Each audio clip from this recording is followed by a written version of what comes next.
कार्तिक मासे बाबा भीति उठावेले। कार्तिक मासे बाबा भीति उठावेले। आरे बलुआ गहना चौरा छाटाइब सीता के बरा चाहेला। सीता के बरा चाहेला। उसही माँ से कुछु करही के नाही। उसही माँ से कुछु करही के नाही। आरे बालू मघावे मिलेले श्री राम। सीता के बरा चाहेला। सीता के बरा चाहेला।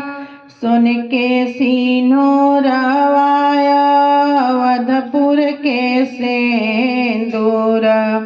सुन के सिंदूरवाया अवधपुर के सिंदूर।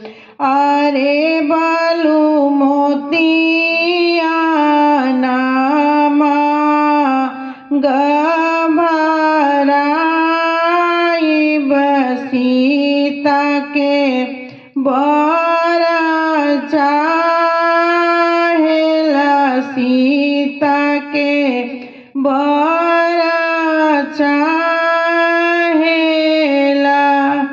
राम ही सीता जब चौक बैठेले।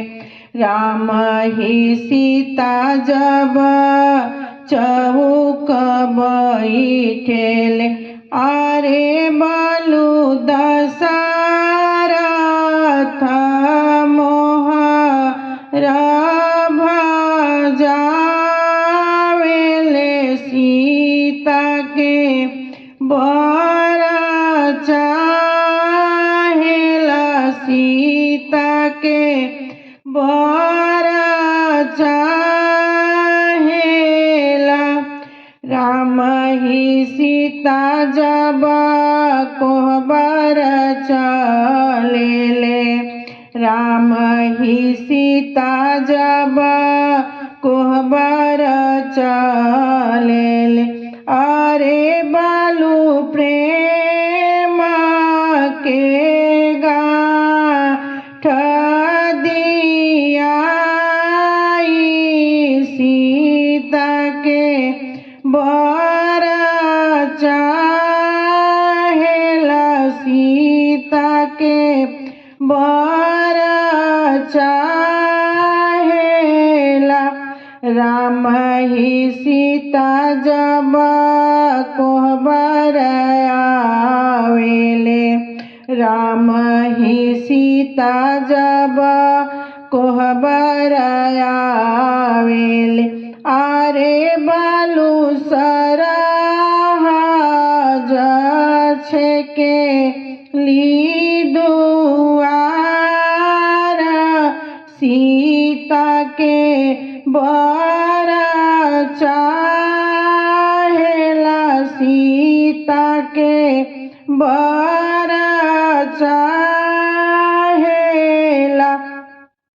राम ही सीता जब कोहबर में बैठेले।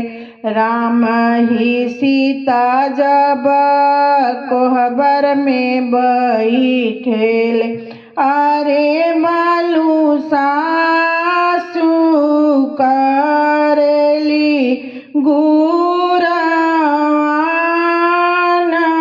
सीता के बरा चाहेला। सीता के बरा चाहे तनिए कए बाबू दही गुड़ खाई त तनिए कए बाबू दही गुड़ खाई त अरे मनु हृदय जुड़ाई ते हमारा सीता के बड़ा चाहेला सीता के बड़ा चाहेला सीता के बड़ा चाहेला